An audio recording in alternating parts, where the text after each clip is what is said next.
Well, it is the start of day two, and I was out here yesterday afternoon, right up until it started to get a little bit too dim in here. It wasn't dark, but it wasn't, overly bright. And I got the light fixtures fixed up here, and some lead wires coming out for the new light fixtures that are going to be in here.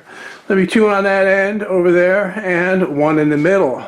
The next step is to get the wall mold put up around the border here. I've cut a gauge block that's 5 inches long, and that will allow me to position the wall mold and the main tees 5 inches down from the ceiling. I'm just using 1¼ drywall screws to screw on the wall mold.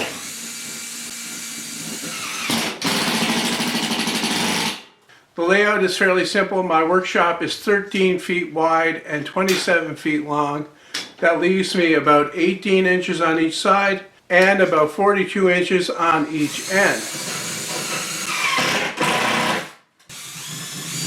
I'm not a T-bar guy by any means, but I have a couple of tips here. The first is that when you're running the wall mold along the wall and it butts into the next piece, and then you have to cut one to go in the corner like I have here, you want to put the factory cut end against the factory cut end on the piece that you had. Some guys like to overlap it, but I think that looks sloppy. The other thing is, don't go right tight into the corner. This is not high precision work here. You want to save yourself some grief and leave about 1/4 inch on the end there. Then when you put the next piece in, it'll overlap that and cover that gap completely. To hang the main tee, I've got brackets that I made, and I'm going to use these screw-in anchors again to attach those to the drywall on the ceiling. Just going to drill a hole with my screwdriver here, like that, and then drive the anchor in. Now over here I've got a couple of old ones that were for the panel. I'm just going to unscrew those and reuse them somewhere else. Waste not, want not. These things are expensive.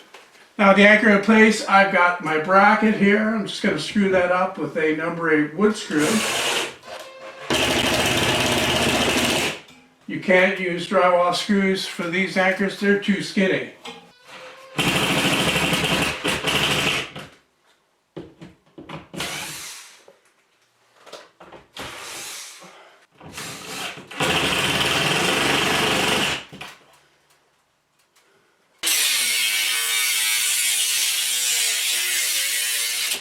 Now the way this works is the end that I just cut sits on the wall mold over there, tight against the wall.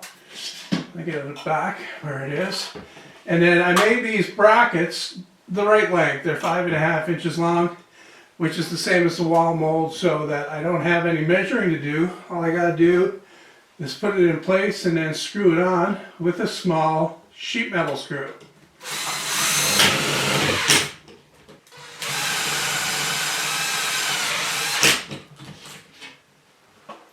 I figured I needed around 42 cross tees, and rather than buy them loose, I bought a whole box, and there's 60 in a whole box. The ones on the end have to be marked and cut to 40 inches long to fit in there, and once again I'm using the grinder.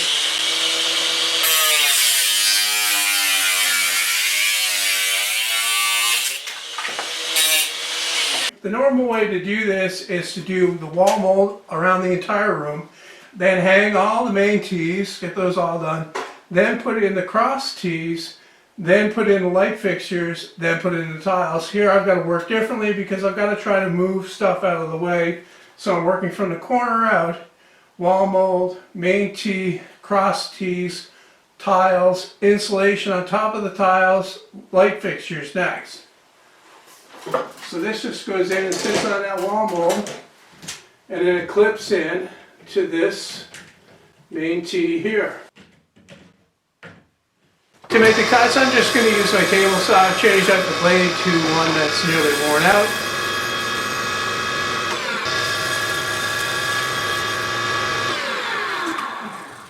Now luckily I've only got one odd shaped tile in the workshop. It's this one that goes in this corner here to fit around the cabinet that I built in a couple of years ago. Get that stuck in there. And that's the first tile in place.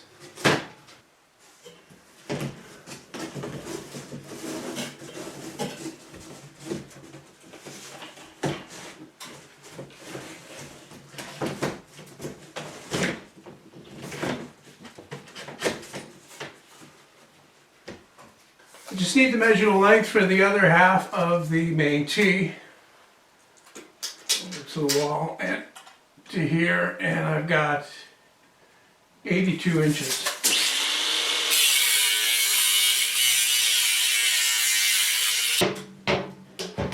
Put it in there, make sure it's the right length, and then it gets snapped in so that it overlaps the other T, and it clicks like that.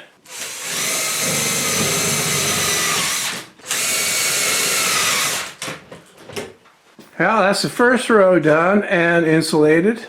All I need to do now is get the hangers up for the second main T and put that up, and then I can do the next row. The next row will have 2 lights in it, and I need to shorten these pieces of BX.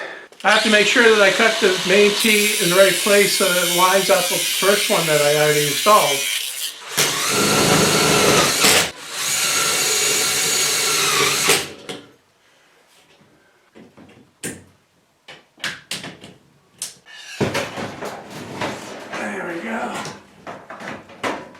Set that in there.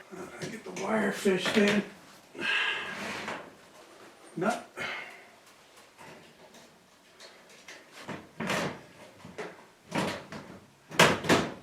Settled in there without knocking it down.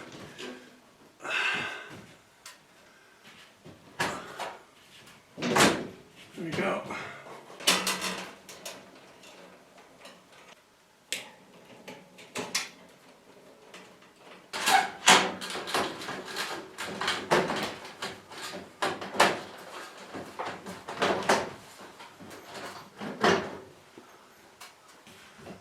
Get some bolts in.